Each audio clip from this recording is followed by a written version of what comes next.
Hey, what's up? It's AP Experiment, and welcome back to some XDefiant. This might be my most clutch gameplay of all time. Did I do great on the scoreboard? Absolutely not. I was getting toasted and fried. However, I did everything that I could to make sure that my team could have the best chance of success. And I promise you, I might have done one of the most clutch, one of the most critical timed plays in Hot Shot so far in the game. I want to say I haven't seen a more clutch play on YouTube.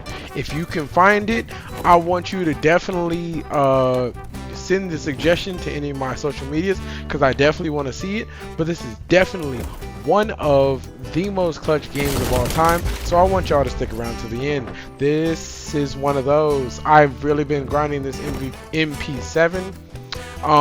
As I said up in a lot of my previous videos, and if you've watched my streams, you've seen I have a goal of basically getting almost all my weapons to around level 18, level 20 to kind of give like an even spread as far as the XP goes. Rather than grinding one single gun, I would rather have multiple guns be around the level that I find them very much most useful, which is usually about 18 or so, because 18 or so is right around the time that I have the quick mags, I have options and ideas as far as how I'm going to build the gun out. I've pretty much gotten used to how the gun plays.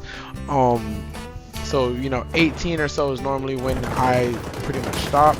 I think the only guns I might have above that are the MDR and the M4, which I was already basically heavily grinding when the game first came out, trying to make sure that I could get the ACR when I couldn't hit my long shots. So the last gun for the submachine class that I need to get to around 18 is the MP7. Then I can work on getting the other two, I think it's two, the other two LMGs, not the basic LMG that you end up getting when you first open the game, but I believe the other two. I don't have the RPK at 18, for sure I know that, and I believe that the M60 is the other one I'm thinking of. The M60, I don't think I've grinded it on at all. Again, I'm pretty much going to skip over the shotguns. I don't really care about them as much. However, I do want to get the LMGs, ARs, and SMGs up to around 18, and then once I get all of them to level 18, I will then start doing a more focused grind where I start basically finishing every gun out up until level 43, because that's when I noticed that's when all of the attachments are unlocked. Now, am I focused on the camo grind? Absolutely not. That's not my thing. It's just, it is what it is. It's not really my thing, so I won't be focusing on that. I'm literally just going to get the guns. I'm literally going to wait until I get all of these categories, the ARs, the SMGs, the LMGs, and the marksman rifles, all up to the level 42. Once I do all of that, then I will probably focus on trying to maybe get some of the mastery camos as far as the bronze, silver, the gold. I believe that there was a leak that they were adding 3 or 4 more mastery camos just for those who love to, you know, jump through hoops and get those done. So luckily for y'all, I think sometime either during season 1 or during later seasons, I believe that was a leak that was revealed by data miners. You know, they do their thing. They're very good at leaking. If you go back to to my video that says XDefiant is only getting better, that video has a link to XDefiant News, the Twitter, and they normally have reveals and information on all the leakers and what they're doing. I don't nearly pay attention to it as much. I'd rather wait to see what actually makes the game than what could possibly make the game. I'm not one for making myself disappointed, but from what I've seen as far as the leaked previews of some of the maps that they say that are coming to the game. They look very colorful. They look very creative. They're definitely from some of the more detailed games. I really want to see something maybe from Far Cry Primal, and maybe that's just me being like a history nerd. Something from Far Cry Primal would really be cool for me, like a caveman-esque map, you know, really just terrain, not really a lot of buildings, maybe like a cave or two or something. I feel like that would be really cool. And then I know that the art team would be able to do like the cave arts, the skulls for, you know, like the animals or like the dead animals or whatever. So that would be cool. I'm really just loving the freedom that XDefiant has. They recently released a patch. The patch was not for what I thought it would be. I thought it would be a fix on a lot of the things that were being complained about, you know, sniper flinch and movement and things of that nature, as was basically being foretold by a lot of people. But that was not this patch. It is apparently the next patch, which I get on good merit from Mark Rubin, who is the executive producer of the game. He tweeted out that the next patch, which I believe he said is coming in about a week or so, in that patch, that is when we are getting all of those nerfs and, you know, quality of life fixes. And I believe that patch comes maybe just short of season 1, so that's going to be beautiful. That will have all of those quality of life fixes right before season 1 of the game comes out.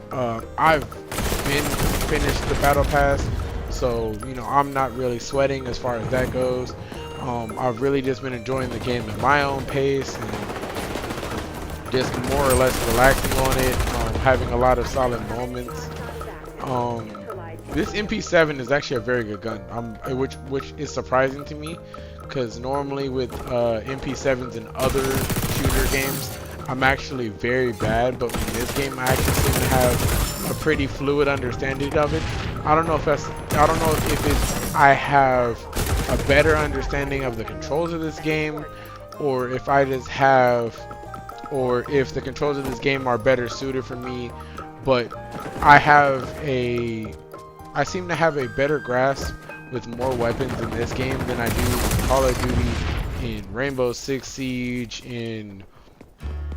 even in games like Far Cry. Like, for some reason, the smoothness of the way that the guns work, the way that my sensitivities work, things like that, everything seems so utterly smooth. Like, I don't know if it's just me.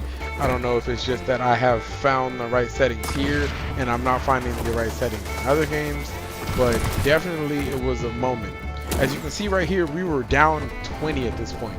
I was nervous because they're about 20 points out from the victory, so I was like, oh no, we got to get it in gear. We got to figure it out. So I'm literally, as you can see here, jumping corners, shooting, trying to just figure out a way to hopefully get the team back into motion, into the game, and then we somehow closed the gap. I don't know if the hot shot really just started picking up tags. As you can see, I'm going in and out of deaths. I'm literally chasing people down. I'm trying to do everything I can, and I'm really trying to hope that we close this gap. When they got the hot shot, I was like, oh no, they're gonna end it right here, because their hot shots have been really good at grabbing the bounties and, you know, upping the score on us. But somehow, some way, we kept it really close, which was good. I popped my ult here, and this might have been one of the best times I ever popped my ult, because I just happened to be behind a couple people. As you can see here, I'm still missing shots, which was terrible. I definitely have to get better at that. I got the hot shot, which was crazy, which somehow got us into the lead. So I'm literally just running like the Tasmanian devil at this point. I'm like, okay, let's just get it. I get us to 1 point off. Like, I don't know what happened, but me getting hot shot in that last minute is incredibly clutch. It was probably one of my best moments. I was like so locked in because it was so close. I thought they were gonna get us. I thought they had us, But me getting the hot shot last second proved to be the game changer. As you can see here, I only had a 6 streak as far as kills, so it's not really anything crazy.